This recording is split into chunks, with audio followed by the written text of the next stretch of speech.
నమస్కారం. Big debate ప్రత్యేక చర్చా కార్యక్రమానికి స్వాగతం. తెలంగాణ ముఖ్యమంత్రి రేవంత్ రెడ్డి గారు నిన్న జరిగినటువంటి ఒక ఉన్నతాధికారుల సమావేశంలో, పోలీస్ శాఖకు చెందిన ఉన్నతాధికారుల సమావేశంలో ప్రభుత్వం ఏ రకంగా నడుస్తుంది, ఇప్పుడున్న ఇబ్బందులు ఏంటి, ఈ సమయంలో ఉద్యోగులు సమరం చేస్తే లేకపోతే నిరసనలు వ్యక్తం చేస్తే ఉన్న పరిస్థితి మరింత దిగజారే అవకాశం ఉందని చాలా ఘాటైన వ్యాఖ్యలు ముఖ్యమంత్రి చేశారు.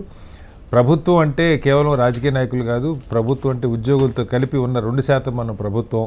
ఇది 98% సంబంధించిన మంచి చెడులు చూడాల్సిన బాధ్యత మంది, మనం సేవకులం అని చెప్పారు.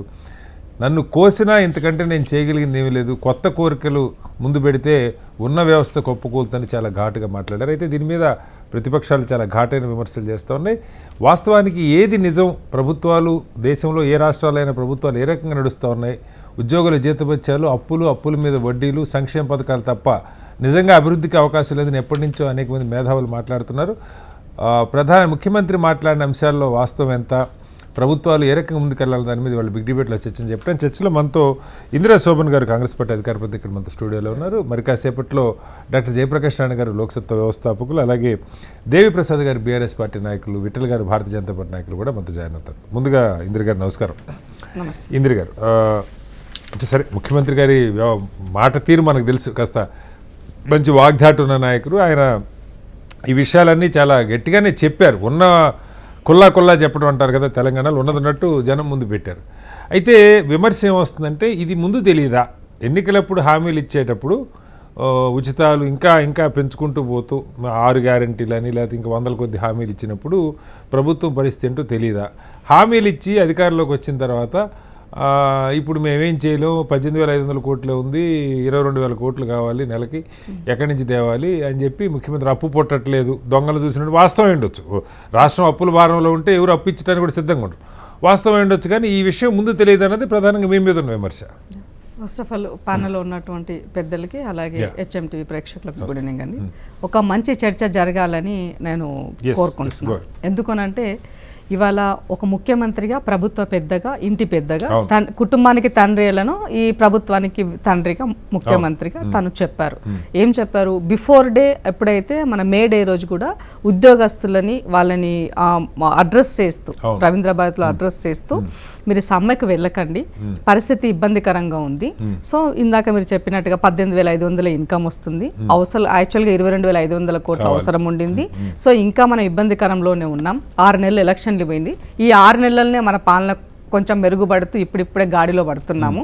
ఇంకొక 1 yearలో అయితే పూర్తిగా మనము మెరుగు వైపుకి వస్తాము.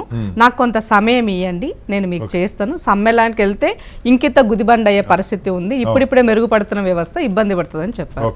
అగైన్ మళ్ళీ నిన్న కూడా పోలీస్ డిపార్ట్మెంట్ వాళ్ళతో మాట్లాడేటప్పుడు, సో నేను మొన్న అది చెప్పిన తర్వాత కూడా మళ్ళీ పొద్దున్న లేస్తే మళ్ళీ పేపర్ స్టేట్మెంట్లో, మళ్ళీ యాజ్ యూజువల్గా కొద్దిమంది వ్యక్తులు మాట్లాడుతున్నటువంటి స్టేట్మెంట్లో మళ్ళీ ముఖ్యమంత్రి గారు అప్పీల్ చేసే విధానము కొంచెం మీకు కట్టుగా అనిపించవచ్చు. నిజం ఎప్పుడు చేదుగా ఉంటుంది.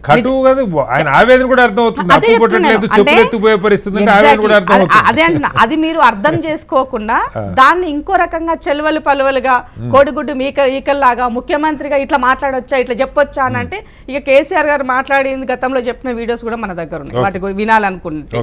సో నేను ఏమంటున్నంటే, చెప్పినటువంటి దాంట్లో వాస్తవం ఉన్నదా లేదా అన్నది బీజేపీ బీఆర్ఎస్ ఆత్మ పరిశీలన చేసుకోవాలి. అవి మీరు ఏవి చేయకుండా ఇవాళ ముఖ్యమంత్రి అప్పు ఉందని చెప్తాడా, ఈ రాష్ట్రం ఇలా దివాలా తీసిందని చెప్తాడా అంటే దాని మీద మీరు చర్చ మొదలు పెడుతున్నారు. దీనికి కారణం ఎవరు? దీనికి కారణం మీరు కదా. ఇవాళ చాలా క్లియర్ గా బీఆర్ఎస్ వాళ్ళు ఎలక్షన్లకి ముందు ఇబ్బడి మబ్బడిగా వాళ్ళకి సంబంధం అంటే అసలు బడ్జెట్ ఉందా లేదా ఏది సంబంధం లేకుండా చాలా మందికి నామినేట్ బేస్ లో వాళ్ళకి వర్క్స్ ఇచ్చారు క్షేత్రస్థాయిలో. చాలా అసలు లెక్క కూడా మనం చెప్పలేము. 50,000 కోట్లు కాంట్రాక్టులు చెల్లించాల్సిన అవి మీరు పెండింగ్ పెట్టినారు. రెండోది, హడావుడిగా ఒక 5,544 మందిని రెగ్యులరైజ్ చేస్తామని చెప్పేసి ఏప్రిల్ 2023లో అనౌన్స్ చేశారు. దీనివల్ల ప్రభుత్వానికి మీరు నియామక ప్రక్రియ ప్రాపర్గా చేయకపోవడం వల్ల ఇవాళ ఈ ప్రభుత్వం వచ్చినాక దాన్ని రెక్టిఫై చేసి 203 కోట్ల రూపాయలు దానికి కట్టింది. రెండోది, 16,769 VRAలను మీరు గాలికి వదిలిస్తే వాళ్ళని అక్కడిక్కడ మేము సెట్ చేస్తామని చెప్పి అది కూడా ప్రక్రియ పూర్తి చేయలేకపోవడం వల్ల 388 కోట్ల రూపాయలు ప్రభుత్వం వాటికి వెచ్చించి దాన్ని సరి చేసింది. మూడో అంశం అంటే వాళ్ళు చేసిన తప్పులు చెప్పాలి కాబట్టి, మూడో అంశం ఏంటంటే 57,946 మందిని ఈ ప్రభుత్వం వచ్చిన తర్వాత వివిధ వ్యవస్థల ద్వారా టీఎస్పీ ఉండొచ్చు, మెడికల్ బోర్డు అయిన రిక్రూట్మెంట్ చేసింది. సో దీని ద్వారా ప్రభుత్వానికి 4,300 కోట్ల రూపాయలు ఇవాళ మేము అవి చేయడం జరిగింది. రెండోది రెగ్యులరైజ్ చేసిన తర్వాత అంటే ఈ ఉద్యోగ ఇప్పుడు 3 వ్యవస్థలకి కలిపి దాదాపు 80,258 కోట్ల రూపాయలు కేవలం ఈ ఉద్యోగులకి ప్రభుత్వం చెల్లిస్తున్నమాట ముమ్మాటికి వాస్తవం. అంటే 80,258 ఉద్యోగులకు 5,000 కోట్ల రూపాయలు ఈ 3 వ్యవస్థలకి VRAలకి మీరు రెగ్యులరైజ్ చేసిన చెప్పిన 5,544 మందికి, తర్వాత 16,700 VRAలకు కలిపి. ఇంకొకటి గొప్ప పని కేసీఆర్ ఆ రోజు ఏం చేశారంటే డబ్బులని మనము రిటైర్మెంట్ అయితే ఇవ్వాల్సి వస్తుంది కాబట్టి వాళ్ళకి ఇవ్వలేని సిచ్యువేషన్ లో పరిస్థితుల్లో ఏం చేశారు, ఏజ్ని పెంచారు.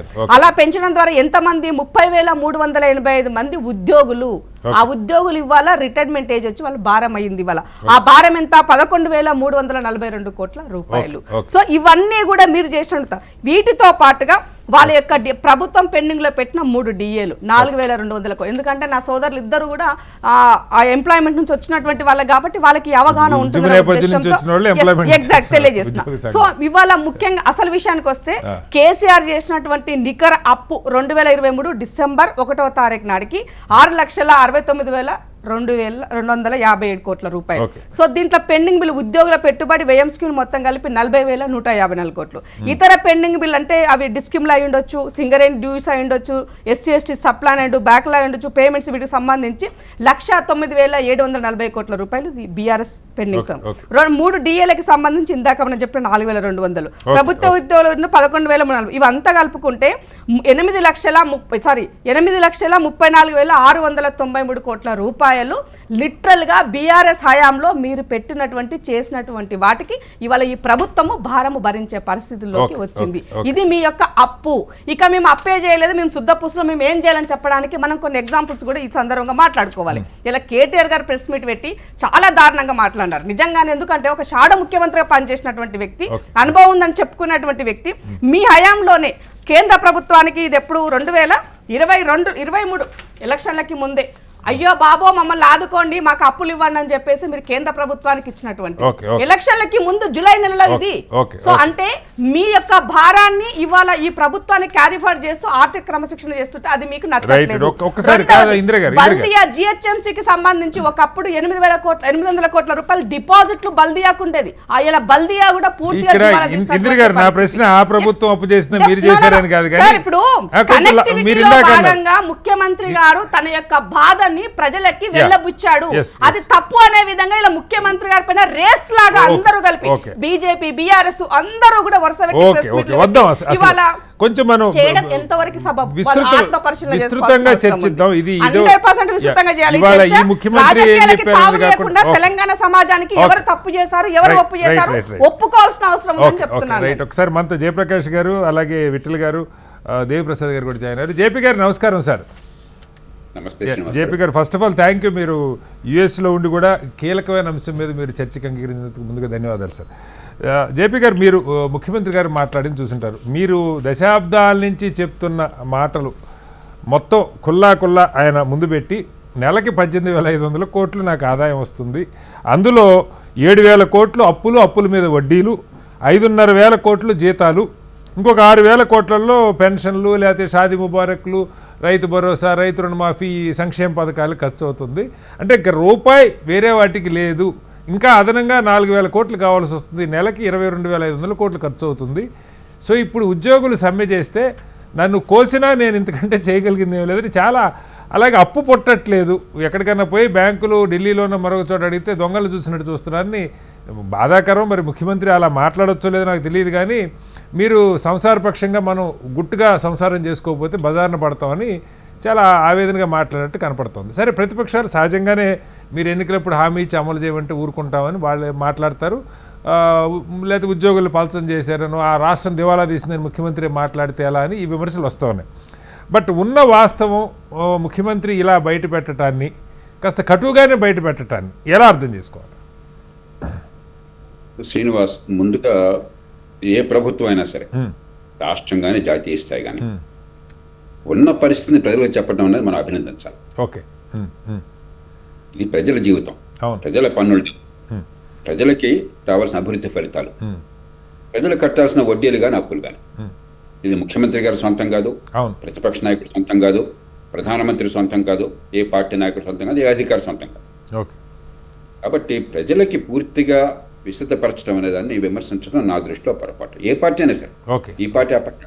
ఓకే, ముఖ్యమంత్రి గారు మనం పార్టీలుగా చాలా పొరపాటు ఉండొచ్చు, అవును, విమర్శ నేను చేస్తాను, ఎప్పుడు తప్పులు జరిగిన. ఉదాహరణకి కాంగ్రెస్ పార్టీ ఉన్న భారానికి తోడు అదనా భారాన్ని పెట్టుకున్నారు. అవును, మెగా డిఎస్సి ఎత్తుకునే విమర్శ ఏమిటంటే ఈ పరిస్థితి మీకు తెలుసు కూడా 2024 ఎన్నికల్లో మీరు ఎందుకు అదనంగా మళ్ళీ ఇప్పటికే సంక్షేమం చాలా ఎక్కువగా ఉన్న రాష్ట్రంలో మరింత సంక్షేమాన్ని గ్యారెంటీలు పెడితే తీసుకొచ్చి పెట్టారు, మరింత ఖర్చు ఎందుకు పెట్టారు, మరిన్ని హామీలు ఎందుకు ఇచ్చారు, ఇది సబబైనటువంటి విమర్శ ఏ పార్టీ కానీ. ఓకే, అంతేగాని వాస్తవాన్ని ఎందుకు బయట పెట్టారు మీరు, నిర్మోహటంగా ఎందుకు చెప్తున్నారు, బోలాగా ఎందుకు చెప్తున్నారు అని చెప్పన్నది నా దృష్టిలో సహేతుకునే విమర్శ కాదు. అంటే దానికి కూడా ముఖ్యమంత్రి గారు ఒక మాట చెప్పారు సార్, ఈ అప్పులు గత ప్రభుత్వం చేసిన అప్పులు వాళ్ళు మొత్తం బయట పెట్టలేదు, 2 లక్షల కోట్లు బడ్జెట్ చూపిస్తూ 4 లక్షల కోట్లు అప్పు ఉన్నారు, తీరా చూస్తే బడ్జెట్ అసలు అంత లేదు, అప్పులేవో 8 లక్షల కోట్ల దాకా ఉన్నాయని ఆయన చెప్తున్నారు. సరే దానిలో లోతుపాట్లకు నేను వెళ్ళట్లేదు, అది గడుస్తానమే కానీ వాస్తవంగా అదే పార్టీ చెప్పినా కూడా. ఎందుకంటే వాళ్ళు దాచిపెట్టే ప్రయత్నాలు అన్ని ప్రభుత్వాలు చేసినా కూడా ఓకే, ఒక స్థాయిని మించి దాచిపెట్టారు. ఉదాహరణకి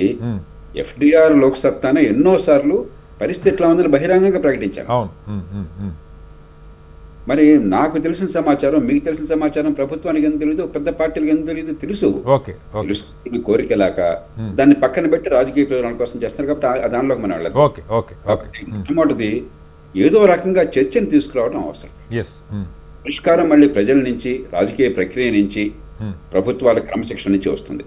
ఓకే, రెండోది వీళ్ళనే వాళ్ళనే ఒకరిని బ్లేమ్ చేయడం అనవసరం. అవును, మనం ఖచ్చితంగా ఆర్థిక క్రమశిక్షణ గాడి తప్పాం. ఓకే, తెలంగాణ రాష్ట్రం ఏర్పాటు అయినప్పుడు 2014వ సంవత్సరంలో దేశంలోనే అత్యధికంగా మిగులు ఉన్న రాష్ట్రం తెలంగాణ.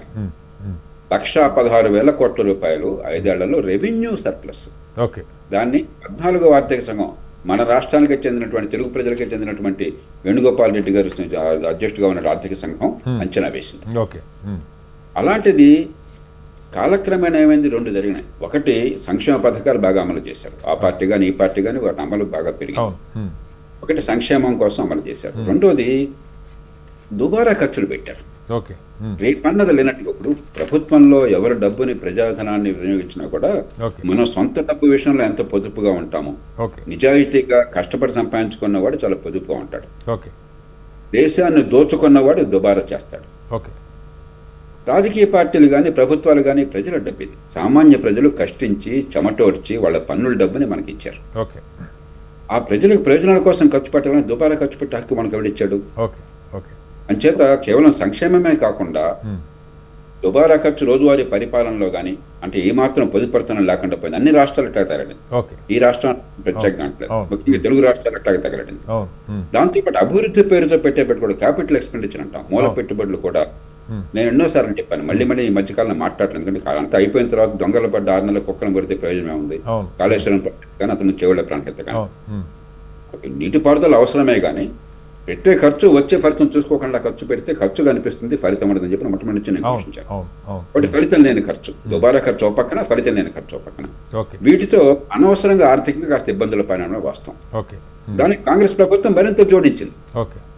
అదనంగా మళ్ళీ నా అంచనా ప్రకారం దాదాపు 65,000 కోట్ల రూపాయలు ఏడాదికి వాళ్ళు ఇచ్చిన హామీల్లోనే సరిపోతాం. ఇంకా మిగతావి ఈ గ్యారంటీలు కాకుండా చెప్తే ఇంకొక 30,000-40,000 కోట్లు ఏడాది. కాబట్టి దీంతో ఏమైంది, మరింత కష్టమైంది. అంచేత నిజాయితీగా ఆర్థిక క్రమశిక్షణ దెబ్బతిందని గుర్తుంచుకోవాలి. అయితే మూడోది నిరాశ అక్కర్లేదు. ఎందుకంటే తెలంగాణ ఇప్పటికి కూడా చాలా సంపన్న రాష్ట్రం, తలసరి ఆదాయంలో అగ్రస్థానం ఉన్న రాష్ట్రం. మీద హైదరాబాద్ అనే మహానగరం మనకు కల్పవృక్షం. ఒక చిన్న రాష్ట్రానికి పెద్ద నగరం అంటగా ఉంది. పెద్ద నగరాలు ఇతర రాష్ట్రాలకు మన బొంబాయి ఉంది, చెన్నై ఉంది, మరి బెంగళూరు ఉంది. కానీ ఆ రాష్ట్ర జనాభా పోలిస్తే ఆ నగర జనాభా అంత ఎక్కువ కాదు, మనకి అట్లా కాదు. 4 కోట్ల జనాభాలో మరి 3,80,00,000 చెప్తున్నారు. దానిలో 1,15,20,00,000 హైదరాబాద్. అదే ఆర్థిక సంపదలో మరి రాష్ట్రం మొత్తంలో 100 అనుకున్నట్టయితే బహుశా హైదరాబాద్ 70 ఉంటుంది ఆర్థిక సంపద. కాబట్టి నగరాల నుంచి మనకి ఆదాయం వస్తుంది. కాబట్టి ఇప్పటికి కూడా నిరాశ పడక్కర్లేదు. ఓకే. కాస్త క్రమశిక్షణ పాటిస్తుంది. ఎందుకంటే 7-8% ఎలాగో పెరుగుతున్నాం. అవును. మీకు దేశంలో ఇతర ప్రాంతాల కంటే తెలంగాణ అభివృద్ధి రేటు మరింత ఎక్కువగా ఉంది, కానీ తక్కువగా ఏం లేదు. ఓకే. దేశం అంతా 7% అయితే మనం 8-9% సాధించడం పెద్ద కష్టం కదా. ఓకే. అలా సాధించడం ఏమవుతుంది, 9-8% వచ్చింది అనుకుందాం, మనకి తక్కువగానే వేసుకుందాం. ఓకే. 4-5% ఇన్ఫ్లేషన్తో ఏమవుతుంది, 12% మీకు నామినల్ గ్రోత్ అంటాం. ఓకే. అంటే కనీసం 12% మీకు అదనంగా ఆదాయం ప్రతి సంవత్సరం పెరుగుతుంది. ఓకే. కాబట్టి ఏమవుతుంది, కొంచెం సాంకేతికమైన కూడా కొంచెం ఓపిక పట్టండి. ఓకే. ఎప్పుడు కూడా శాతాలు లెక్కేటప్పుడు ఏం చేస్తాం మనం, అప్పు వడ్డీలు మనకు వచ్చి వడ్డీలు కట్టడం కానీ, లేకపోతే అభివృద్ధి చేయడం కానీ, పన్నులు కానీ 100లో లెక్కేస్తాం. ఎప్పుడైతే ఈ హారం పెరుగుతూ ఉంటుందో, మీకు సంపద పెరుగుతూ ఉంటుందో, రాష్ట్రంలో ప్రభుత్వానికి ఆదాయం పెరుగుతూ ఉంటుందో, కొంచెం ఈ లవాన్ని కొంచెం అదుపు చేసినట్టయితే, ప్రతిరోజు మళ్ళీ దుబారా చేయకుండా, ప్రతిరోజు పిచ్చి పిచ్చి ఖర్చులు పెట్టకుండా, కాస్త ఆలోచించి ఆచితూచి ఖర్చు పెట్టినట్టయితే, అదనపు ఖర్చులు పెట్టకుండా ఉంటే 4-5 ఏళ్ళలో సర్దుకుపోతుంది. కాబట్టి ఏమీ నిరాశ అక్కర్లా, ఖచ్చితంగా దీని నుంచి బయటపడవచ్చు. కానీ ఆర్థిక క్రమశిక్షణ కావాలి. కనీస క్రమశిక్షణ ఏమిటంటే, అప్పు చేసిన డబ్బుతో మేము చచ్చినా కూడా తాత్కాలిక రోజువారీ ఖర్చులు పెట్టాం. అప్పు చేసే పప్పు కూడా తినాం. అప్పు చేసిన ప్రతి రూపాయి కూడా రేపు పొద్దున్న రాష్ట్ర భవిష్యత్తు పనికి వచ్చేట్టుగా చాలా జాగ్రత్తగా ఆచితూచి పెట్టుబడులు పెడతాం, ఆదాయాన్ని పెంచే రీతిలో పెడతాం అనే రీతిని కనుక క్రమశిక్షణ పెట్టుకున్నట్టయితే ఇది 4-5 ఏళ్లలో సర్దుపట్టవుతుంది. అంచేత దీన్ని పార్టీల విమర్శకు అనుకోకుండా నేను మనం చేస్తున్నాను, అందరికీ దీనిలో భాగస్వామ్యం. మనకి తెలుగులో సామెత ఉంది, తెలా పాపం తలా పడి. కాబట్టి ఈ పాపంలో భాగస్వాములు కాని వాళ్ళు లేరు. ముఖ్యమంత్రి గారు మాట్లాడుతూ కొన్ని కీలకమైన అంటే అంకెలతో సహా చెప్పారు. అవి నిజమా కాదా మీరు చెప్పాలి. ఒకటి, నెంబర్ 1, 11% వడ్డీకి అప్పులు తీసుకొచ్చారు. కాంట్రాక్టులకి సుమారు 50,000 కోట్లు బకాయిలు మిగిల్చెళ్ళారు.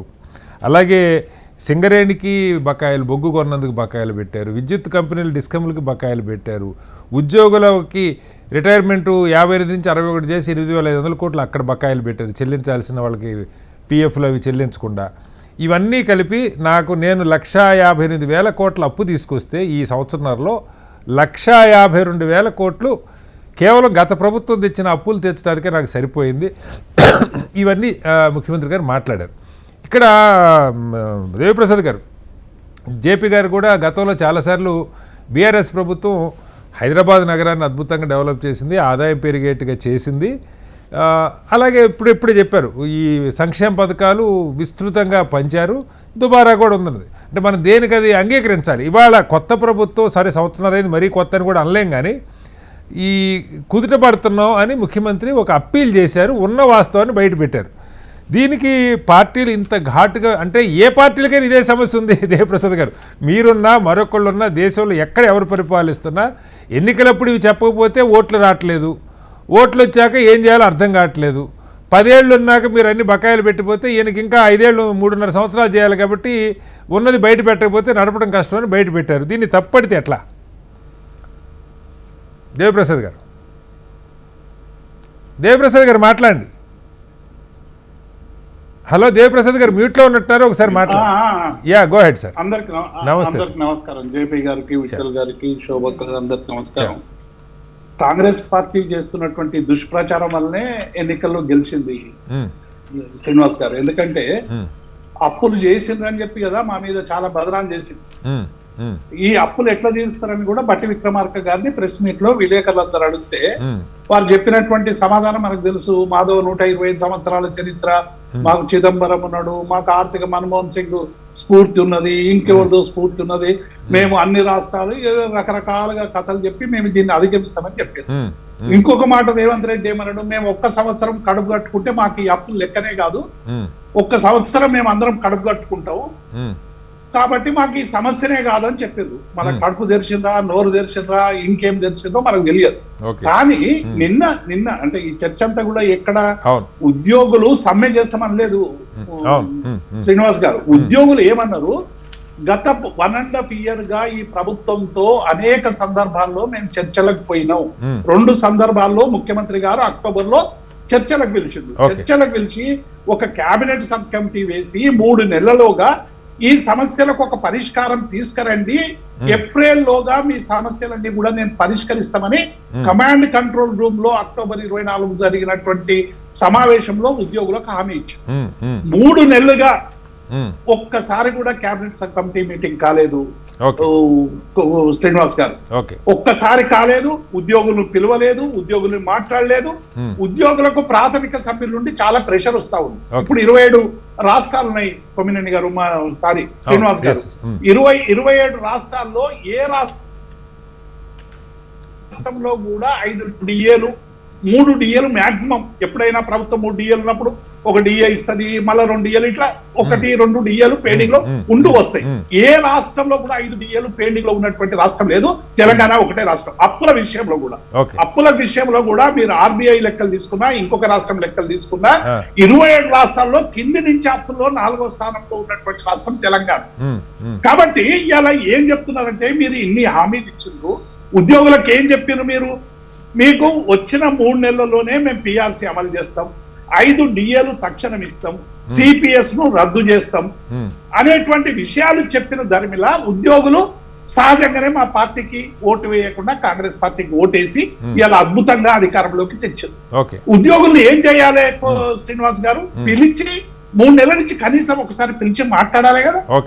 మాట్లాడలేదు సరికదా. ఇవాళ నేను మాట్లాడినటువంటి మాటలు ఏంది? నన్ను కోసుక తింటారా? ఒక ముఖ్యమంత్రి అనాల్సిన మాటలేనా శ్రీనివాస్ గారు?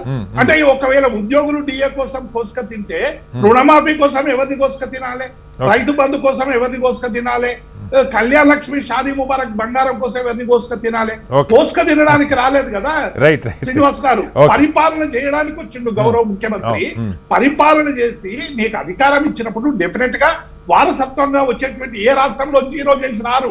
మేము ఇక మన ఇల్లు ఖాళీ చేసినట్టు మొత్తం ఇల్లు ఖాళీ చేసి ఇంకొకరు పెట్టినట్టు అంటే కాదు. మీరు సార్ కాదు సార్, మీరు ఇప్పుడు నేను దేవప్రసాద్ గారు, మీరు ప్రస్తుతం ముఖ్యమంత్రి గారు హామీలు ఇచ్చిన మాట వాస్తవం ఉండొచ్చు, బట్టి గారు చెప్పిన మాట వాస్తవం ఉండొచ్చు, కానీ గతంలో బకాయిలు పెట్టిపోయిన మాట వాస్తవం అన్న దానికి కూడా ఆన్సర్ కావాలి కదా.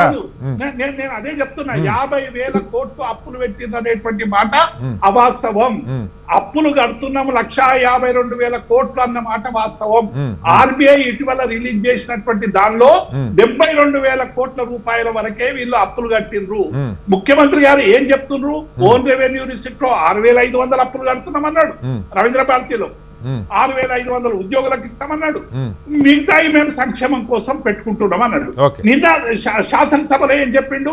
1,58,000 అప్పు తెస్తే 1,52,000 కోట్లు అన్నాడు. ఉద్యోగులకు 6,500 కోట్లు ఇస్తామని రవీంద్ర భారతిలో చెప్పిన ముఖ్యమంత్రి నిన్నేం చెప్పిండు? 5,500 అని చెప్పిండు. 1,000 కోట్లు అప్పటిదప్పుడే మాయం చేసేసిండు. నేను ఏమంటున్నా, ప్రభుత్వం చెప్తున్నటువంటి లెక్కలని బయట పెట్టండి. 50,000 ముఖ్యమంత్రి గారు బయట పెడతారు. ఉద్యోగ సంఘాలను వచ్చి ఆర్థిక శాఖ మంత్రి గారితో, ఆర్థిక శాఖ అధికారులతో కూర్చోండి, ఎక్కడన్నా ₹1 ఎక్స్ట్రా ఉంటే నేను ఇస్తానని చెప్తున్నారు. శ్రీనివాస్ గారు ఇవన్నీ మాట్లాడడానికి 6 నెలలుగా వాళ్ళు చెప్పులు అరేటట్టు తిరుగుతున్నారు. వాళ్ళు కేవలం ఏమన్నారు? మేము 6 నెలలుగా తిరుగుతున్నాం, మా సమస్యలు పరిష్కారం అయితలేవు, కనీసం పిలిచి పెడుతున్నామని అన్నాడు. ఇప్పుడు రాహుల్ గాంధీని, సోనియా గాంధీని ఈడీకి పిలిస్తే నిరసన తెలపలేదు రేవంత్ రెడ్డి గారు. నిరసన అట వేరే దేశాల్లో 2 గంటలు ఎక్కువ పని చేస్తారట. మీరు 2 గంటలు ఎక్కువ పని చేయండి. సోనియా గాంధీ కోసం రోడ్ల మీదకి ఎందుకు వచ్చిండ్రు శ్రీనివాస్ గారు? నేను ఏమంటున్నా, ఒక ముఖ్యమంత్రి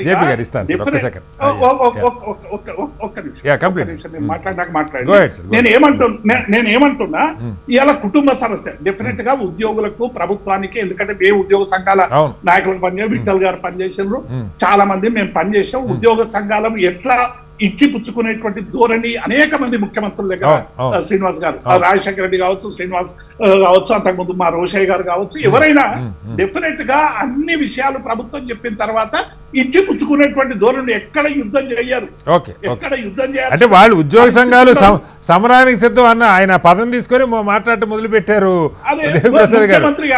ముఖ్యమంత్రి గారు ఒక పత్రికల్లో రాగానే పత్రికల్లో వచ్చిన దాని మీద కామెంట్ చేస్తారు. మేము చేస్తే అర్థం ఉంది, ఎందుకంటే మాకు ప్రభుత్వానికి సంబంధించిన సమాచారం తెలియదు. ఆయన చుట్టూ ఇంటెలిజెన్స్ ఉంటది, రోజు చుట్టూ చెప్పేటి వాళ్ళు ఉంటారు.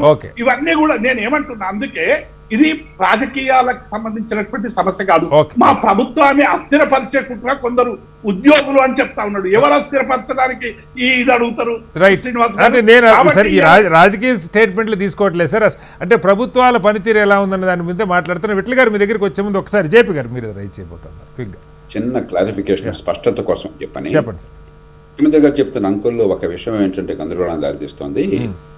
మనం వడ్డీల ఖర్చు చెప్తాం కానీ అప్పు ప్రిన్సిపల్ చెల్లించేది ఎప్పుడు చెప్పం. ఎందుకంటే అప్పు రిప్యుటేషన్ అవుతూ ఉంటుంది పెరుగుతున్న ఆర్థిక వ్యవస్థలో, జాతీయ స్థాయి కానీ రాష్ట్రం కానీ నెట్ అనమాట. రెండోది అందుకని చెప్పనే మనం బారోయింగ్స్ కూడా కొత్తగా అప్పులు కూడా నెట్ బారోయింగ్స్ చెప్తాం. అంటే ఈ సంవత్సరం 1,50,000 కోట్లు తీసుకుని ఉండొచ్చు, వైట్ పేపర్ తీసుకొస్తే బయటపడుతుంది. కానీ అది మనం అది ఎడిషన్ కింద లెక్క, దానిలో కొంత ప్రిన్సిపల్ పోయింది కదా. ఇప్పుడు 1,50,000 కోట్లు 50,000 కోట్లు 70,000 కోట్లు ప్రిన్సిపల్ చెల్లించారు అనుకోండి, ఉదాహరణ నాకు తెలియదు కరెక్ట్ నెంబర్స్ ఏంటో, 70,000 కోట్లు మనకి నెట్ బారోయింగ్ పెరిగింది. కాబట్టి కొంచెం ఈ అంకెల విషయంలో క్లాసిఫికేషన్ లో కొంచెం గందరగోళం ఉంది. అది కొంచెం మన క్లారిటీ కోసం నేను ఇంకొకటి కూడా నేను ఒకటే సెకండ్ చెప్పండి. 8 లక్షల కోట్లు అని చెప్పి ఒకసారి రేవంత్ రెడ్డి గారు చెప్తారు. ఇప్పుడే మా ఇంద్ర శోభక్ ఏమన్నది 6,69,000 కోట్లు అంది, ఇంకొక ఆయన 7 లక్షల కోట్లు అంటాడు. అసలు ఉన్నది 4,17,000 కోట్లని మొన్న కేంద్ర ప్రభుత్వం నిర్మలా సీతారామన్ ఇచ్చినటువంటి లేఖలో ఉంది. కాబట్టి నేను ఏమంటున్నా, ఈ అప్పుల విషయంలో గానీ లేకుంటే ఓన్ రెవెన్యూ రిసిప్ట్స్ లో విషయంలో కానీ వీళ్ళు కట్టే విషయంలో కానీ ఏది ప్రభుత్వాన్ని గత ప్రభుత్వాన్ని బదనాం చేయడానికి అంకెల గారడీ చేస్తున్నారు. దీనిలో ఇప్పుడు కాదు సార్, గతంలో దేవప్రసాద్ గారు ఏపీ విషయంలో కూడా కార్పొరేషన్ అప్పులు, ప్రభుత్వం గ్యారెంటీ అప్పులు ఇవన్నీ కలిపి కూడా అప్పుల కిందే వస్తాయి. దేవప్రసాద్ గారు మీరు చేసినా వాళ్ళు చేసినా నేనేమన్నా ఉద్యోగాలు ఇచ్చినాం, 40,000 కోట్లు ఎక్కడి నుంచి ఇచ్చినాం, 2 లక్షల ఉద్యోగాలు ఇస్తామని ఎవడు ఇమ్మన్నాడు? రైట్, ఓకే, వస్తారు ఆ పాయింట్ కి వద్దాం సార్. మళ్ళీ ఒకసారి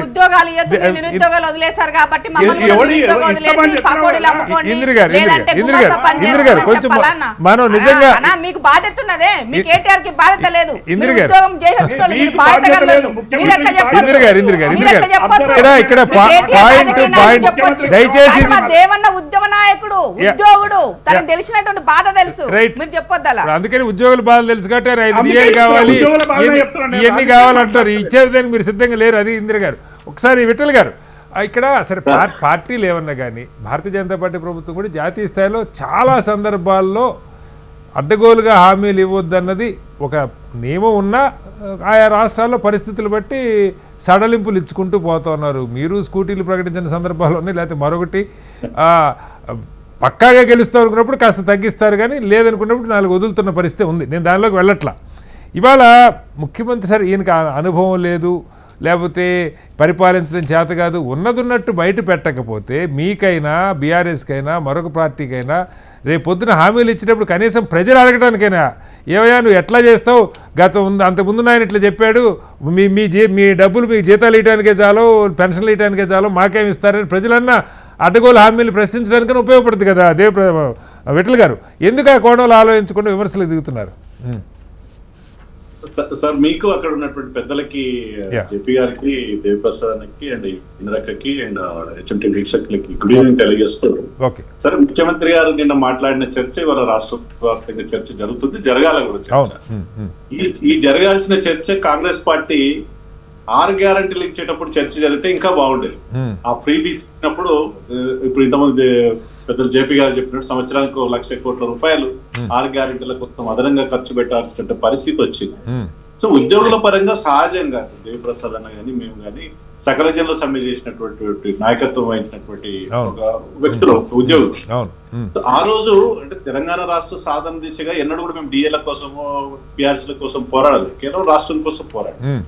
ఇప్పుడు కూడా ఉద్యోగ సంఘాలు మాట్లాడుతుంది ఏంటంటే వారికి ఉన్నటువంటి 40-50 డిమాండ్లల్లో ఒక 4-5 డిమాండ్లు పక్కకు పెడితే మిగతా అన్ని డిమాండ్లు నాన్ ఫైనాన్షియల్ ఇష్యూస్ కు సంబంధించినటువంటి ఇష్యూస్, ఆర్థిక పరమైన కావవి, ప్రమోషన్స్ విషయం కావచ్చు, రకరకాల సర్వీస్ మ్యాటర్స్ సంబంధించిన అనేక రకాల అంశాలు, వాటిని కూడా మాట్లాడే ఓపిక ప్రభుత్వానికి లేదనేది వాళ్ళ ఆవేదన, ఒక బాధ. అందుకని సహజంగా ఉద్యోగులు అనేది లంచ్ అవర్ ఇవి రొటీన్ గా డెమోక్రసీలో నిలపమనే routine process sir. Pen down కానీ లంచ్ అవర్ డెమాన్స్ట్రేషన్స్ కానీ ఇందిరా పార్క్ లో ధర్నాలు చేయడం కానీ ఇవి రొటీన్ గా జరిగే ఒక నిరసన కార్యక్రమాలు. దానికి ముఖ్యమంత్రి గారు ఇంత సీరియస్ తీసుకొని ప్రజలపైన యుద్ధం చేస్తారా, ఎవరిపైన మీరు సమరం చేస్తారా, అంత సీరియస్ గా తీసుకోవాల్సిన అవసరం లేకుండే. కానీ ఒక మాట శ్రీనివాస్ సార్, ఉద్యోగుల పరిస్థితి ఎట్లా ఉంటుంది అంటే సహజంగా ఇప్పుడు తెలంగాణలో 4-5 లక్షల ఉద్యోగులు ఉన్నారు. ఇలా 90% ఉద్యోగులు కేవలం ఒక మధ్యతరగతి కుటుంబము, నెల జీతం వస్తే బతికేటోళ్ళు, నెల జీతం కోసం ఎదురు చూస్తుంటారు. టీచర్స్ ఉన్నారు sir, teaching community, teachers, lecturers, లేదా డిగ్రీ కాలేజ్, జూనియర్ కాలేజ్, వాళ్ళకి ఏముంటది ఆదాయం? మిగతా ఏదో ఆదాయం కనిపించదు. నెల జీతం వస్తే తప్ప వాళ్ళు ఎదిగా సరికి ఎవరి బాధలు వాళ్ళు చెప్తారు సార్. మీరు చాలా సందర్భాల్లో విట్ల గారు, నేను మధ్యతరగతి వాళ్ళు కాదని అంట్లా, కానీ ఆ మాత్రం జీతాలు రాకుండా కూడా బయట అల్లాడుతున్న వాళ్ళు చాలా మంది ఉన్నారు కదా.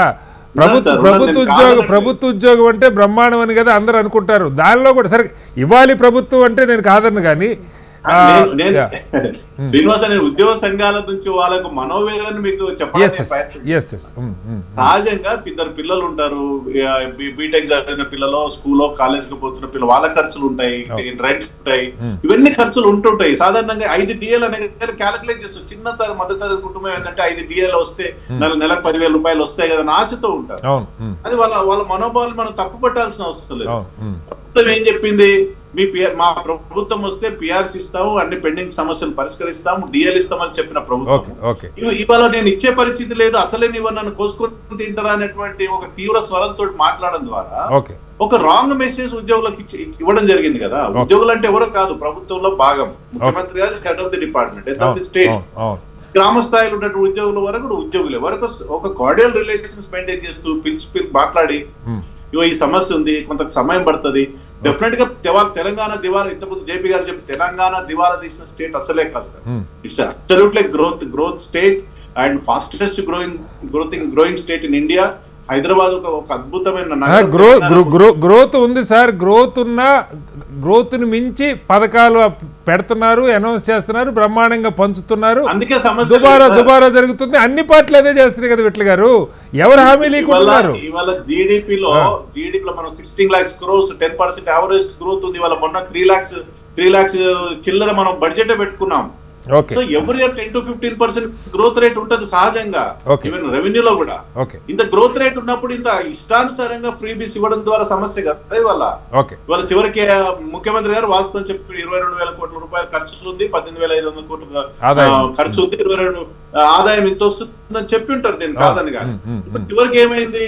ఆదాయం పెంచుకునే మార్గం చేయాలి, ఒక కార్డియల్ అట్మాస్ఫియర్ డెవలప్ చేయాలి. హైదరాబాద్ లో కానీ వాటెవర్ నువ్వు రియల్ ఎస్టేట్ కావచ్చు, రెవెన్యూ పెంచుకోవడం కావచ్చు, స్టాంప్స్ అండ్ రిజిస్ట్రేషన్ కావచ్చు, రకరకాల. ఇప్పుడు ఎక్సైజ్ మీద ఇప్పటికి హైయెస్ట్ అయింది, అది పీక్ పీరియడ్ కి వెళ్ళినాం. ఇంకా రకరకాల సోర్సెస్ ఉంది కదా స్టేట్ గవర్నమెంట్ రెవెన్యూ పెంచుకోవడానికి. ఆ ప్రయత్నం చేయాలి. ఆ ప్రయత్నం చేస్తూ రాష్ట్రాన్ని ముందుకు తెలవాలి తప్ప చేతులు ఎత్తే వాతావరణం ఉంటే సార్. ఇప్పుడు కుటుంబ పెద్ద తండ్రి చేతులు ఎత్తానల్లా కొంచెం ఓపిక పట్టండి, కాస్త ఇప్పుడిప్పుడే గాడిన పడుతుంది, కాస్త ఓపిక పట్టండి. మీరన్న పాయింట్ కరెక్ట్. ముందు నుంచే చర్చలు జరపకపోయి ఉంటే అది పొరపాటే. మీరన్న మాటలో ఒక నిరాశవాదం కనిపించింది. చెయ్యలేను, రైట్, ఇక్కడ అప్పు పుట్టట్లేదు, ఏం పని చేయలేని పరిస్థితి ఉంది అనేటువంటి నిరాశవాదం అంటే అది సహజంగా స్టేట్ మంచిది కాదు. మళ్ళీ వస్తాను ఎకానమీకి మంచిది కాదు. ఇంద్ర గారు మీ దగ్గరికి వచ్చే ముందు ఒకసారి జేపీ గారు, నిన్ననే తుమ్మల నాగేశ్వరరావు గారు రాష్ట్ర మంత్రి ఒక కీలకమైన ప్రకటన చేశారు. నిజంగా ఎప్పటి నుంచో మీరు 30 ఏళ్ళ నుంచి చెప్తున్నారు ఇదే అంశం. ఎన్టీ రామారావు గారు ఉన్నప్పుడు నాకు గుర్తుండి ఉమ్మడి రాష్ట్రం ఉన్నప్పుడు 60 లక్షల తెల్ల రేషన్ కార్డులు ఉంటే 65 లక్షలు. ఇప్పుడు ఉమ్మడి రాష్ట్రం ఉన్నప్పుడు 2,40,00,000 తెల్ల రేషన్ కార్డులు ఉన్నాయి. అంటే ప్రభుత్వ దుబారాకి తెలంగాణలో 1,10,00,000 కుటుంబాలు ఉంటే 1,25,00,000 తెల్ల రేషన్ కార్డులు ఉన్నాయి. ఎన్టీఆర్ ఉన్నప్పుడు 3 రూపాయలు మార్కెట్లో 40 ఏళ్ల క్రితం 3 రూపాయలు మార్కెట్లో ఉంటే 2 రూపాయలకి ఇస్తే దేవుడు అన్నారు. ఇవాళ 60 రూపాయలు ఉంటే ప్రభుత్వాలు ఫ్రీగా ఇస్తున్నాయి. ఇంతకన్నా అది కేంద్రం కూడా అదే చేస్తూ ఉంది, రాష్ట్రం అదే చేస్తూ ఉంది. ఒక పక్క ప్రజల ఆదాయాలు పెరుగుతుంటే ఈ రకంగా ఆదాయాలు పెంచుకునే మార్గాలు చూడట్లేదు. ముబ్బడిగా ఇంకా తెలంగాణలో ఇప్పుడు కాంగ్రెస్ ప్రభుత్వం సన్నబియ్యం ఇస్తామని దొడ్డు బియ్యం కూడా కాకుండా. అంటే అసలు ఎలా అర్థం చేసుకోవాలి దీని నుంచి? ఇప్పుడు అది ఆపితే మళ్ళీ ప్రతిపక్షాలు ఊరుకోవు సార్.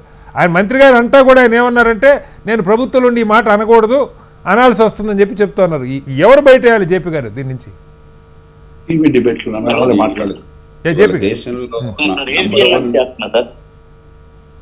దేశంలో నంబర్ 1 సమస్య రాజకీయంగా సంక్షేమాన్ని, అభివృద్ధిని, ఆ సమతూకాన్ని తీసుకోవడం. అట్లా ఖచ్చితంగా చాలా రాష్ట్రాల్లో సమతూకం దెబ్బతింది.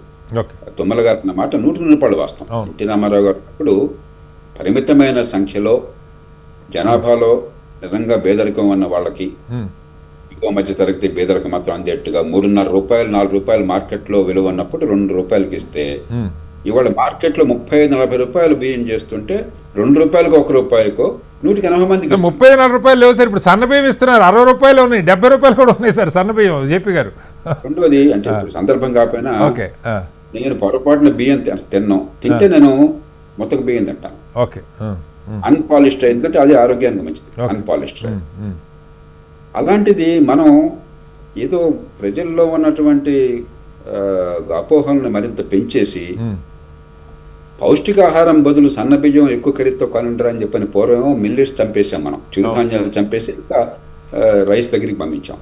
రైస్ లో మళ్ళీ సన్న బియ్యం దగ్గర పంపిస్తాం. అంటే ఏంటి, ఓట్ల కోసం అని చెప్పని ప్రజల్ని మభ్యపెట్టడం తప్ప ప్రజల నిజంగా సంక్షేమం కూడా పట్టించుకోవట్లేదు ఇక్కడ. కాబట్టి సమతూకం కావాలి. అసలు సంక్షేమం లేనటువంటి ప్రజాస్వామ్యం సాధ్యం కాదు. డబ్బున్న దేశాల్లో కూడా సాధ్యం కాదు. మనలాంటి పేద దేశంలో సంక్షేమం అనివార్యం, అవసరం.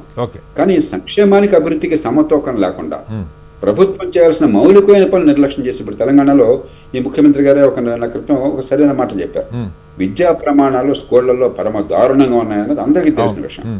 కానీ మొట్టమొదటిసారిగా ఆయన నిజాయితీగా నిర్భీతితో ఒప్పేస్తున్నారు. అంత దారుణంగా ప్రభుత్వాలు చేయాల్సిన పనుల్లో మనకు వైఫల్యం కనిపిస్తుంటే చట్టబద్ధ పాలన లేదు, మౌలిక సదుపాయాలు సరిగ్గా లేవు. హైదరాబాద్ లో ట్రాఫిక్ లో దేవిప్రసాద్ గారు కానీ లేకపోతే నాకు విఠల్ గారు కానీ మిగతా కానీ కారులో వచ్చుంటారు, స్టూడియోకి వస్తే లేదా బయటకు వెళ్ళమనండి. ఎంత అధ్వానం ఉంది ట్రాఫిక్ నియంత్రణ లేదు, పబ్లిక్ ట్రాన్స్పోర్ట్ సమన్వయం లేదు, మరి మంచి ప్రమాణాల ఆరోగ్యం అందరికి అందుబాటులో లేదు. గుండె గుబేలు మంటే ఇంట్లో బాగోకపోయినట్టయితే మన ప్రభుత్వాలు చేయాల్సిన పనుల్లో పూర్తి వైఫల్యం, ఫెయిల్ అయిపోయి అన్ని పంజారాలు చేయడం మాత్రమే పరిపాలన అనేటువంటి సంస్కృతిని తీసుకొచ్చిన మాట వాస్తవం. అయితే అందరిని ఒక ఘాటన కట్టడం కూడా ధర్మం కాదు.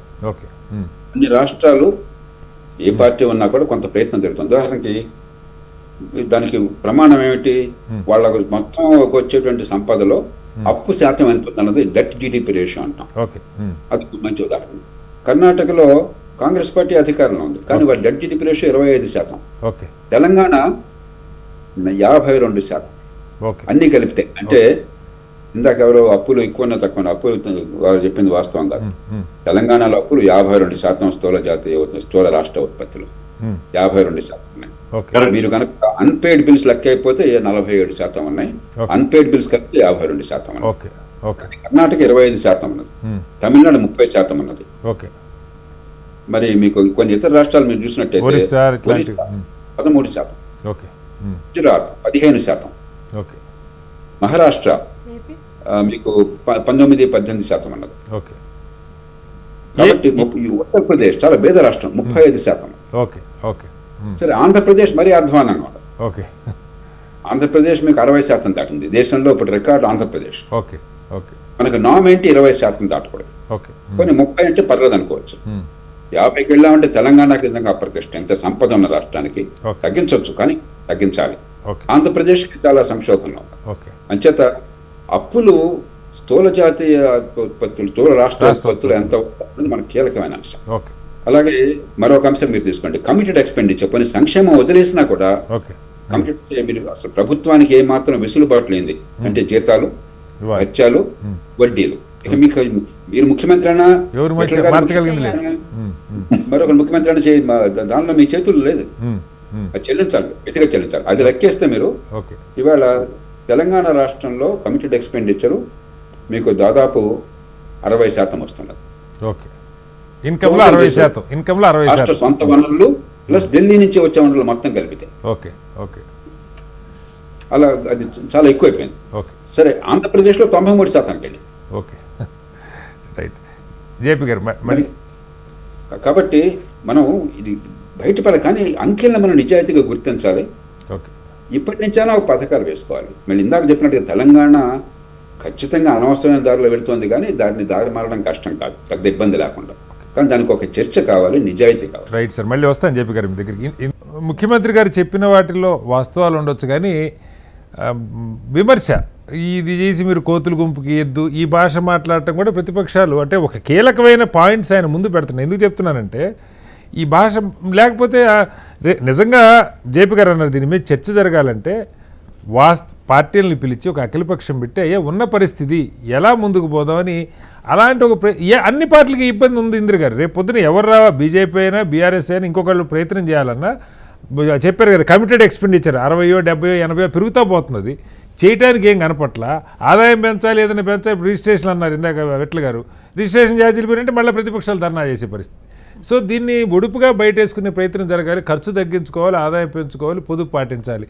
దానికి ఎట్లా? గౌరవ ముఖ్యమంత్రులు రేవంత్ రెడ్డి గారికి ముక్కుసూటి మనిషి, ఏదున్నా ఓపెన్గా చెప్పడం ఆయనకు అలవాటు. ఏమంటారు, చల్లకొచ్చి ముంతదాసుడు ఎందుకు, ఓపెన్గా చెప్పి ప్రజలకు మన దగ్గర చెప్పాల్సిన బాధ్యత ఉన్నది. దాన్ని బట్టి మనం ఎట్లా సరి చేసుకుని, ఎందుకంటే మనం ప్రయత్నం, ఇప్పుడు ముఖ్యమంత్రి గారు 24 గంటల సమయంలో 18 గంటలు వర్క్ చేస్తున్నారు. సో అలాంటప్పుడు మనము బాధ్యతగా దానిని ప్రజలు కూడా రిసీవ్ చేసుకోవాల్సినటువంటి అవసరం ఉంటుంది. అయితే ఇక్కడ సోదరులు మాట్లాడుతున్నంత వరకు ఇంతసేపు చెప్పిన దాంట్లో చాలా వరకు ఇది ఎలా చేశారు అంటే ఉద్యోగులకు సంబంధించినటువంటి చెప్పారు. ఫర్ ఎగ్జాంపుల్ మనం ఆర్టీసీ కార్మికులను తీసుకుందాం. ఆర్టీసీ కార్మికులకు 2019 నుంచి పెండింగ్ పెట్టినటువంటి 3 డిఏలని 2024లో ఈ ప్రభుత్వం వాళ్ళకి 3 డిఏలు చెల్లించింది. నిత్యము మీ కనీసము గతంలో ఒక ఏమంటారు వాళ్ళకి వెళ్ళి ఉద్యోగ సంఘాలు వెళ్ళి కలవాలంటే నో ఎంట్రీ, ఈవెన్ సిఎస్ దగ్గర కూడా నో ఎంట్రీ గతంలో. ఇవాళ ఉద్యోగ సంఘ నాయకులు ఎప్పుడైనా ముఖ్యమంత్రి గారిని సదరు అధికారులను కలిసేటువంటి అవకాశము చాలా ఉన్నదన్నది జగమెరిగిన సత్యం. ఈ ప్యానెల్లో మీరు ఒక ఉద్యోగ మీరు పెట్టుంటే బాగుండేది ఈ సందర్భంలో. ఎందుకంటే నేను రోజు సెక్రటేరియట్ వెళ్తున్నాను ప్రజల సమస్యల పట్ల. నాకు ఈ సోదరులు మళ్ళీ నాకు రోజు ఎదురుపడుతున్నారు. మేము ఏడుంటే మా అక్క ఉంటుందని వాళ్ళు అడుగుతున్నారు నన్ను. అంటే నాకు వాళ్ళు ఎదురుపడింది కాబట్టి నేను మీకు ముచ్చట చెప్తున్నా. రెండో విషయం, ఇవాళ ఈ రాష్ట్రంలో ఒక నిమిషం ఆగే, ఏ సింగరేణి కార్మికుల గురించి అయితే మీరు మాట్లాడినారో ఆ సింగరేణి కార్మికుల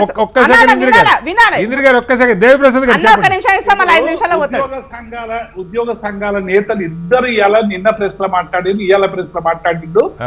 అసలు సంఘాలకు ఏ కనీసం మంత్రులు కూడా వల్కరిస్తలేరట.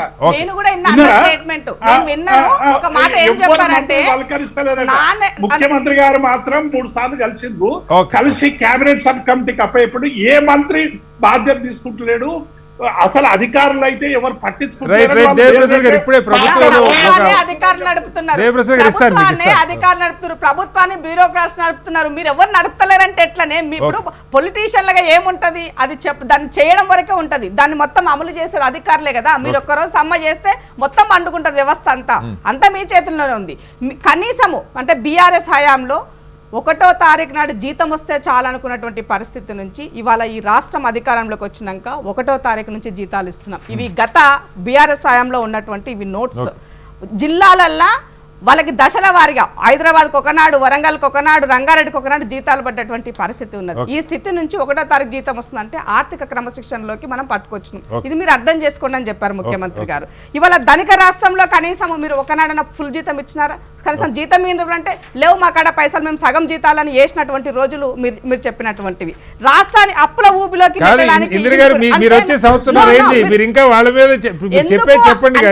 ముఖ్యమంత్రి మాట్లాడని కారణం ఇవన్నీ తెలియజేస్తున్నా. మళ్ళీ ఒకసారి రిమైండ్ చేస్తున్నా మీకు, ముఖ్యమంత్రి గారు ఎందుకు అంత భావోద్వేగంతో ఆయన చెప్పారు అన్న దానికి ఇవి సాక్ష్యం అని తెలియజేస్తున్నా. మీరు సరి చేసి ఉంటే ఇవాళ రేవంత్ అన్న కాబట్టి ఈ మాత్రం అన్న చేస్తున్నారు. అదే కేసీఆర్ గారు వాళ్ళ అధికారంలో ఉండుంటే కనీసం ఈ మాత్రం కూడా ఉండేది కదా. వాళ్ళు గమనించుకోవాలి. నేను 2 పార్టీలు అడుగుతున్నా, బీజేపీని బీఆర్ఎస్ అడుగుతున్నా. మీ దగ్గర ఏమైనా ఇప్పుడు ఉన్నటువంటి ఆర్థిక వ్యవస్థ ఏముందో పూర్తిగా ముందు ముఖ్యమంత్రి గారు పెట్టినారు. మీ దగ్గర ఏం ఆలోచన ఉందో, ఏం ప్లాన్ ఉందో పెట్టండి ముఖ్యమంత్రి గారి ముందు. ఈ రకంగా వెళ్తే మనం రాష్ట్ర ప్రజల నుంచి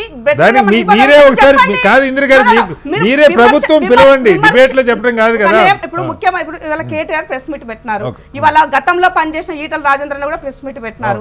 మరి మీరు ఒక ప్రెస్ మీట్ పెట్టినప్పుడు ఇట్లయితే మంచిగా ఉంటుందని ప్రజలకు చెప్పండి. ప్రజలు అనుకుంటారు కదా నిజమే కదా, నీ దగ్గర మంచి ఆలోచన ఉన్నది, రేవంత్ రెడ్డి గారు చేయలేకపోతున్నారు ప్రజలు అనుకుంటారు కదా. నీ దగ్గర ఆలోచన లేదు, నీ దగ్గర ఉన్న ఆలోచన ఏంది? రాజకీయం చేయాలా, విమర్శించాలా, బట్టగలిచి ఇదే మీ దగ్గర ఉన్నటువంటిది. నేను ఇవాళ ఈటల రాజేంద్రను కూడా అడుగుతున్నాను. రాజేంద్రన్న గతంలో ఆర్థిక మంత్రికి చేస్తున్నారు. ఈ అప్పులకు వీటన్నిటికీ ఆయన కూడా బాధ్యుడే. ఇవాళ భారతీయ జనతా పార్టీ ఈ రాష్ట్రంలో ఉన్న కేసీఆర్ చేసిన 10 సంవత్సరాల అప్పులకు వాళ్ళు బాధ్యులే. ఎందుకంటే ఇవాళ అప్పు పుట్టాలన్నా ఇవాళ దానికి గ్యారంటీలు కావాలన్నా, వారంటీలు కావాలన్నా భారతీయ జనతా పార్టీ ఒక్కళ్ళ పలుకుతేనే ఇవన్నీ వచ్చినాయి. సో మీకు బాధ్యత కూడా ఉన్నది. ఇవాళ మేము అధికారంలోకి వచ్చినప్పటి నుంచి కేంద్రం నుంచి మాకు వచ్చినటువంటి నిధులు కేవలము 13,000 కోట్ల రూపాయలు మాత్రమే. అంటే వాళ్ళు తెలుసుకోవాలంటే మామూలు చాలా అబద్ధాలు వేశారు. కాంగ్రెస్ పార్టీ అంటే చెప్పులు మోసే పార్టీ. దేవిప్రసాద్ గారు దగ్గరికి వచ్చే ముందు ఒకసారి దేవిప్రసాద్ గారు. చెప్పండి. ఇప్పుడు నేను ఏమంటున్నా? ముఖ్యమంత్రి గారు కాదు సార్, ఒక్క సెకండ్. ముఖ్యమంత్రి గారు పదే పదే పదుల సందర్భాల్లో కేసీఆర్ గారిని సభకి రండి, మాట్లాడండి, మీ అనుభవం మాకు పంచండి అని చెప్పి ఆయన అడుగుతున్నారు. సరే, వస్తే విమర్శిస్తారా, హేళన చేస్తారా, వచ్చినప్పుడు సంగతి. నిన్న కూడా ఆయన అన్నారు రాష్ట్రం దివాలా తీసిన పరిస్థితి ఉందంటే ఆయన ఫెయిల్ అని ఆయన ఫేస్ వెలిగిపోతుంది తప్ప పరిష్కారం చెప్పట్లేదని కూడా ముఖ్యమంత్రి మాట్లాడారు. ఎందుకు నిజంగా ఒక నిర్మాణాత్మకమైన ప్రతిపక్షంగా పరిస్థితి సరే 10 ఏళ్ళు మీరు రూల్ చేశారు, ఇప్పుడు సంవత్సరం అయింది, ఇది కొత్తగా మొత్తానికి మొత్తం వీళ్ళు చేసిన పరిస్థితి కాదు. దీనికి బాధ్యతగా ఎందుకు ప్రతిపక్షాలు ఒక నిర్మాణాత్మకమైన సూచనలు ఇవ్వకూడదు? నిర్మాణాత్మకమైన సూచనలు ఇస్తేనే వింటలేరు కదా శ్రీనివాస్ గారు. నిర్మాణాత్మకమైన సూచనలు ఏమి ఇచ్చినాం? మీరు రైతు బంధు మొదలయ్యండి, 3 ఎకరాల లోపు వేస్తారా, 5 ఎకరాల లోపు వస్తారా, స్టేట్ అవేగా చెప్పండి, చెప్పి రైతులకు వేసి చెప్పండి అని చెప్పినాం. వీళ్ళు మొత్తం 31 మార్చి వరకు వేసేసినామని ఒకసారి చెప్తారు, ఇంకొకసారి ఇంకొక డెడ్ లైన్ పెడతారు. ఇవాళ తుమ్మల ఈశ్వరరావు ఏం చెప్తున్నాడు, మేము ఇంకా చాలా మందికి వేసేది ఉన్నది, వేయాల్సింది ఉన్నది అని ఆయన చెప్తారు. ఏమనండి, నేను ఏమంటున్నా, వాళ్ళు ఏం 11,420 కోట్ల రూపాయలు రైతు భరోసా కింద ఇప్పటి వరకు ఇచ్చినామన్నా. 11,420 ఇంద్రగారు 3 ఎకరాల భూమి మాకు కూడా ఉన్నది, మేమేం రైతులు కాకుండా పడలేదు, అందుకే చెప్తాను. అబద్ధం చెప్పగలని పేరు చెప్పాలని నేను ఏమంటున్నా, 3 ఎకరాల వరకు మాత్రము వీళ్ళు వేసినామని చెప్తున్నారు, అందులో వేయలేదు. 11,000 కోట్లు ఎట్లయితే చెప్పండి. 7,000 కోట్లకు వీళ్ళు పెంచింది 10,000 కోట్లు. మొత్తం టోటల్ రైతు బంధు గుట్టలకు కొండలకు వాళ్ళు చెప్పిన దానికి ఇస్తేనే 11,000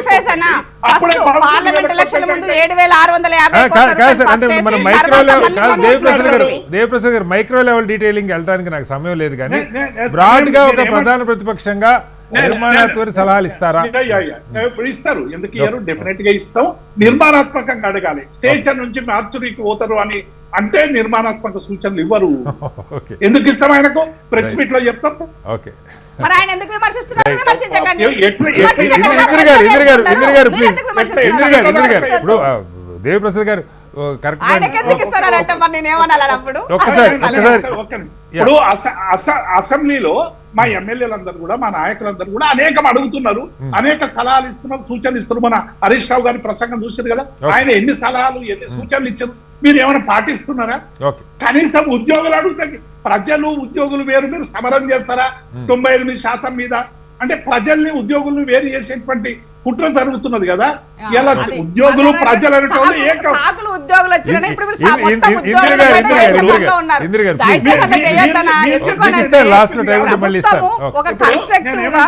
ఇప్పుడు మా ఇందిరక్క ముక్కుసూటిగా మాట్లాడే మా రేవంత్ అన్న అన్నాడు, ఆయన కూడా మా రేవంత్ అన్ననే ముక్కుసూటిగా మాట్లాడాడు కాబట్టి అన్ని ఇస్తాడు అనుకొని ఓట్లు వేసారు.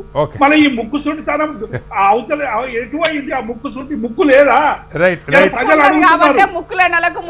ఒకసారి విఠల్ గారు ఇక్కడ ఇంకొక పాయింట్ కూడా, కేంద్రం నుంచి నిజంగా కూడా చాలా సందర్భాల్లో విమర్శ వస్తుంది. తాము డబుల్ ఇంజిన్ మరొక భాష ఉన్న దగ్గర FRBM పరిధిదాటి అప్పులు ఇస్తున్నారు, లేదు కాస్త ఫేవర్గా చేస్తున్నారు, ఈ కొంచెం కొన్ని రాష్ట్రాలు ఇబ్బంది పెడుతున్నారు విమర్శనే. మొత్తానికి మొత్తం అంటలేదు, కానీ నిన్న కూడా నితిన్ గడ్కరీ గారు వచ్చారు, ఇక్కడ కొన్ని ప్రాజెక్టులే ఓపెన్ చేశారు, దాని గురించి మాట్లాడట్లేదు. కానీ ఒక బాధ్యత కలిగిన పార్టీగా, దేశంలో రూల్ చేస్తున్న పార్టీగా ఈ విపరీతమైన హామీలు లేదా అప్పులు వీటికి సంబంధించి ఏ రకంగా మీరు సలహాలు ఇవ్వబోతున్నారు?